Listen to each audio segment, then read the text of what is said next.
नमस्कार। आप सुन रहे हैं द बॉलीवुड रेडियो और मैं हूं आपके साथ आकाश। दोस्तों, आज किस्सा संजय दत्त का है और साल है 1993। 1993 एक ऐसा साल जिसने संजय दत्त को 360 डिग्री पर घुमा कर रख दिया। लेकिन उससे पहले आपको तकरीबन 11 बरस पीछे लेकर चलेंगे। साल 1982 में अटलांटा, संयुक्त राज्य अमेरिका में 23 साल के संजय दत्त ने एयर गिटार प्रतियोगिता में गोल्ड मेडल जीता था और उन्होंने बड़े नाटकीय अंदाज में काल्पनिक गिटार के तारों को रॉक और हैवी मेटल की धुनों पर बजाया था और बेहद दीवानेपन से उन धुनों पर लिपसिंग भी किया था। एक साल पहले ही संजय दत्त ने फिल्म रॉकी से अपने फिल्मी करियर की शुरुआत की थी, जिसे उनके फिल्म स्टार पिता सुनील दत्त ने निर्देशित किया था। हालांकि संजय दत्त की उस पहली फिल्म में याद रखने लायक कुछ भी नहीं था। उस वक्त तक वो उभरी हुई मांसपेशियों वाले भारतीय सिल्वेस्टर स्टैलोन के रूप में उभर कर नहीं आए थे। वो रूप जिसमें वो बाद में बड़े स्टार बनकर नजर आए, पहले ऐसा नहीं था। उस समय की बात करें तो वो बेहद लंबे और पतले दिखते थे। शुरुआती फिल्मों में उनका चेहरा बहुत ताज़ा लगता था। 1980 के दशक में जैसा कि चलन था कि चेहरे पर लंबी कलम, बाल किनारे से छोटे और ऊपर से लंबे थे। रॉकी फिल्म के पोस्टर पर संजय दत्त की जो तस्वीर थी उसमें वो कैमरे की तरफ सीधा नहीं देख रहे थे। उनकी आंखों में बेपरवाही थी जो बाद में उनकी पहचान बन गई। अगले दशक में उन्होंने चॉकलेट बॉय की अपनी मासूम छवि को त्याग दिया और खूब शराब, सिगरेट पीने वाले और नशीली दवाइयों का सेवन करने वाले लंबे बिखरे बालों वाले रॉक स्टार नुमा अभिनेता बन गए, जिसको अपनी मांसपेशियों का प्रदर्शन करना बहुत अच्छा लगता था। संजय मर्दानगी के बड़े प्रतीक बन गए। एक बैड बॉय जो बेहद अय्याश था, जिसकी जीवन शैली सेक्सी थी और मस्तीखोरी के किस्से बॉलीवुड में गूंजते थे। और जाहिर है गिटार के प्रति उसका प्यार इस छवि को और रंगीन बनाता था, जो दिखने में अच्छा लगे, महसूस करने में अच्छा लगे। लेकिन किसी को इस बात का कतई अंदाजा नहीं था कि एक गिटार ही उसकी जिंदगी की सबसे बड़ी तबाही की वजह बनेगा। एक अलग तरह का गिटार जो उनसे उनका सब कुछ छीन लेगा, मान सम्मान, करियर, खुशियां, सब कुछ। ये जिस तरह का गिटार था उसे कुछ ही लोगों ने सुनील दत्त और नरगिस के बेटे और फिल्मी दुनिया के इस रईस के साथ जोड़कर देखा होगा। इसी गिटार ने मार्च अप्रैल 1993 में संजय दत्त की पूरी दुनिया हिलाकर रख दी। तारीख 16 जनवरी साल 1993 की सुबह। 58 पाली हिल, संजय दत्त का बंगला। संसद सदस्य के रूप में सुनील दत्त की सुरक्षा के लिए 2 सिपाही नियुक्त किए गए थे। संजय दत्त ने उनसे कहा कि कुछ समय के लिए वो कहीं चले जाएं और उनके जाने के फौरन बाद 3 लोग बंगले में दाखिल हुए। इनमें से एक था अबू सलेम, जो उस समय डी कंपनी में छोटा मोटा गुर्गा था। अपराध सिंडिकेट डी कंपनी की स्थापना दाऊद इब्राहिम ने साल 1980 के दौर में की थी, शुरुआती दौर में। आज दाऊद भारत का मोस्ट वांटेड भगोड़ा है और फिलहाल पाकिस्तान में रहता है। 2003 में अमेरिका ने अलकायदा और ओसामा बिन लादेन के साथ उसके संबंधों के कारण उसे आतंकवादी घोषित कर दिया। दाऊद इंटरपोल की भी मोस्ट वांटेड सूची में शामिल है। संजय के घर ये 3 शख्स कुछ गिटार और टेनिस बॉल पहुंचाने आए थे। ये काम वो दाऊद के भाई अनीस इब्राहिम के हुक्म से कर रहे थे। संजय ने अबू सलेम को एक चादर दी। सलेम ने उसी चादर में गिटार लपेटकर संजय को दे दिए। टेनिस बॉल सलेम ने एक बैग में रख दी और ये बैग भी संजय के हवाले कर दिया। लेकिन क्या गिटार में गिटार और टेनिस बॉल में बॉल्स थीं? नहीं। 18 जनवरी 1993 यानी कि 2 दिन बाद संजय के घर आने वाले 3 लोगों में से दूसरे आदमी का नाम समीर हिंगोरा था। समीर हिंगोरा और उसका पार्टनर हनीफ कड़ावाला फिल्म प्रोड्यूसर थे, जिन्हें फिल्म इंडस्ट्री में हनीफ समीर के नाम से जाना जाता था। 1990 में हनीफ समीर ने बी ग्रेड की कॉमेडी फिल्म बाप नंबरी बेटा 10 नंबरी का निर्माण किया था। यह फिल्म साल की सरप्राइज हिट बन गई और अपनी अगली फिल्म में हनीफ समीर ने बतौर हीरो संजय दत्त को साइन किया। गिटार और टेनिस बॉल्स की डिलीवरी के 2 दिन बाद ही संजय दत्त हनीफ कड़ावाला के घर गया और ज्यादातर गिटार और टेनिस बॉल वापस कर दिए। उसने अब अपने पास सिर्फ एक गिटार रखा। यहां गिटार से बात बंदूक की है और टेनिस बॉल से गोलियों की।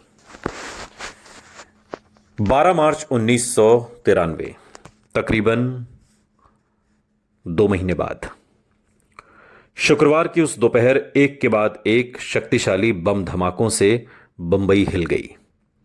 वहशी आतंकी हमले में 257 लोग मारे गए और 713 लोग घायल हुए। पूरा भारत इस सदमे से स्तब्ध था। भारत की धरती पर यह उस समय तक का योजनाबद्ध तरीके से किया गया सबसे दुस्साहसी आतंकी हमला था। ब्लैक फ्राइडे के उन हमलों की योजना दाऊद इब्राहिम ने बनाई थी। उसका कथित मकसद था बाबरी मस्जिद के ढहने के बाद 1992 और 1993 में मुंबई में हुए सांप्रदायिक दंगों में मारे गए मुसलमानों की मौत का बदला लेना। मुंबई के सीरियल धमाकों के बाद सैकड़ों लोगों को पूछताछ के लिए गिरफ्तार किया गया। उन लोगों में बॉलीवुड फिल्म निर्माता हनीफ समीर भी थे। उनके अलावा मूसा चौहान उर्फ बाबा चौहान नाम के शख्स को भी गिरफ्तार किया गया। तीनों यानी कि हनीफ, समीर और बाबा चौहान के बारे में यह पाया गया कि वो दाऊद के भाई अनीस इब्राहिम के लगातार संपर्क में रहते थे। बाबा चौहान ही वो तीसरा आदमी था जो जनवरी की उस सुबह अबू सलेम और समीर हिंगोरा के साथ संजय दत्त के घर गया था। 1 महीना और आगे बढ़िए, तारीख 11 अप्रैल साल 1993। डीसीपी राकेश मारिया, जो बहुत सख्त पुलिस वाले थे, सीरियल धमाकों के जांच दल का नेतृत्व कर रहे थे, उसे लीड कर रहे थे। उन्होंने पूछताछ के लिए बाबा चौहान को बुलाया। चौहान किसी सूखे पत्ते की तरह कांप रहा था। वो ये समझ चुका था कि सब कुछ साफ साफ बताने के अलावा कोई चारा नहीं है। पुलिस की सख्ती के आगे उसने बकना शुरू कर दिया। अनीस ने मुझसे और अबू सलीम से कहा था कि बांद्रा में संजू बाबा के घर कुछ गिटार और टेनिस बॉल्स पहुंचा आऊं। यह बात उसने पुलिस से कही। गिटार और टेनिस बॉल्स? मारिया को माफिया की एक कूट भाषा कुछ समझ में नहीं आई। वो बोले, गिटार और टेनिस बॉल्स का क्या मतलब है? उसके कोडवर्ड का मतलब सुनकर मारिया मुस्कुराने लगे और ये संजू बाबा कौन है? संजू बाबा मतलब फिल्म स्टार संजय दत्त। अगले दिन 12 अप्रैल को प्रेस से बात करते हुए पुलिस कमिश्नर अमरजीत सिंह सामरा ने यह घोषणा की कि बम धमाकों के षड्यंत्र में फिल्म जगत के लोग भी शामिल थे। प्रेस को पहले ही सब कुछ पता चल चुका था कि हनीफ समीर को पूछताछ के लिए पुलिस ने गिरफ्तार किया था। इसलिए अनेक लोगों को यही लगा कि समीर उनके बारे में कुछ कह रहे थे और सामरा ने वही सारी डिटेल मीडिया के सामने रखी है। लेकिन एक रिपोर्ट को शायद बड़ी खबर की भनक लग चुकी थी। एक रिपोर्टर था और उसने सवाल किया, क्या इसमें संजय दत्त भी शामिल हैं? इस सवाल की उम्मीद उस प्रेस कॉन्फ्रेंस में पुलिस कमिश्नर अमरजीत सिंह सामरा को नहीं थी। लेकिन बात खुल चुकी थी और यह खबर मानो बाहर निकलने को बेताब थी। सामरा फिलहाल इसके बारे में कुछ बात नहीं करना चाहते थे। वो बोले, हमें नहीं पता, हम अभी उनकी भूमिका की जांच कर रहे हैं। 13 अप्रैल 1993 यानी कि इस प्रेस कॉन्फ्रेंस के अगले दिन पुलिस कमिश्नर सामरा के फोन की घंटी बजी। सर, लाइन की दूसरी तरफ से आती आवाज ने कहा, मैं संजय दत्त। मैंने सुना कि आपने प्रेस कॉन्फ्रेंस में यह कहा है कि बम धमाकों में मैं भी शामिल था। उस दिन के सभी प्रमुख अखबारों में संजय दत्त का नाम और आतंकी धमाकों में उनके शामिल होने की संभावना सुर्खियों में थी।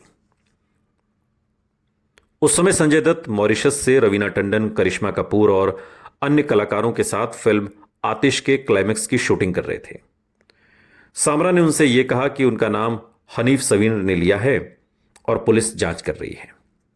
यानी कि हनीफ समीर के हवाले से यह बात सामने आई थी। संजय दत्त ने जवाब दिया, सर फिलहाल मैं मॉरिशस में शूटिंग कर रहा हूं, अगर आप चाहते हैं तो मैं अपनी शूटिंग छोड़कर फौरन लौट कर आ सकता हूं। सामरा सुनील दत्त को अच्छी तरह से जानते थे और सुनील दत्त को चूंकि जानते थे अच्छी तरह से, तो उन्होंने संजय दत्त से कहा, बेटे कोई जल्दी नहीं है, अपना काम पूरा करो और अपने नियत समय पर ही लौटो, कोई ऐसी जल्दी नहीं है, हम अभी जांच कर रहे हैं। 19 अप्रैल 1993 मुंबई के सहार हवाई अड्डे पर उस दिन अगली सुबह सुबह ही अप्रत्याशित रूप से भीड़ थी। राकेश मारिया और वाईसी पवार के नेतृत्व में सैकड़ों पुलिस वाले संजय दत्त के आने का इंतजार कर रहे थे। उनकी फ्लाइट देर रात 2:15 पर आई। संजय दत्त जैसे ही एयरपोर्ट के आप्रवासन क्षेत्र से बाहर निकले, पुलिस वालों के एक झुंड ने उन्हें घेर लिया।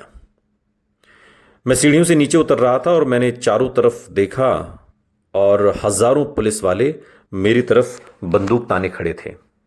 मुझे फुर्ती से वहां से ले जाया गया। संजय दत्त ने कई साल बाद याद करते हुए उस दिन के किस्से को साझा किया। मुंबई हवाई अड्डे पर अभिनेता को गिरफ्तार करने वाले पुलिस कमिश्नर के निर्देश पर सब कुछ हुआ और मुंबई पुलिस के पूर्व ऑफिसर सुरेश वाली शेट्टी बात के दिनों में बताते हैं कि मैंने उसका कॉलर पकड़ा और बोला कि आओ मेरे साथ। फिल्म स्टार ने विरोध किया, लेकिन किसी ने उसके ऊपर ध्यान नहीं दिया। पुलिस के घेरे में उनको एक निजी दरवाजे से हवाई अड्डे से बाहर ले जाया गया।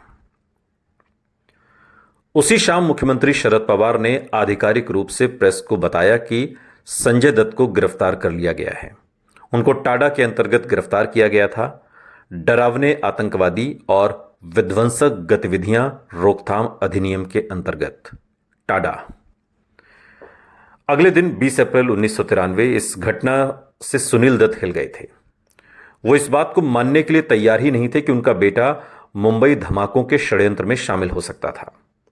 वो पुलिस स्टेशन के रास्ते में थे और ये चाहते थे कि संजय उनकी आंखों में देखकर कह दे कि मीडिया और पुलिस जो तथाकथित आरोप उन पर लगा रही है वो गलत हैं, बेबुनियाद हैं, झूठ हैं।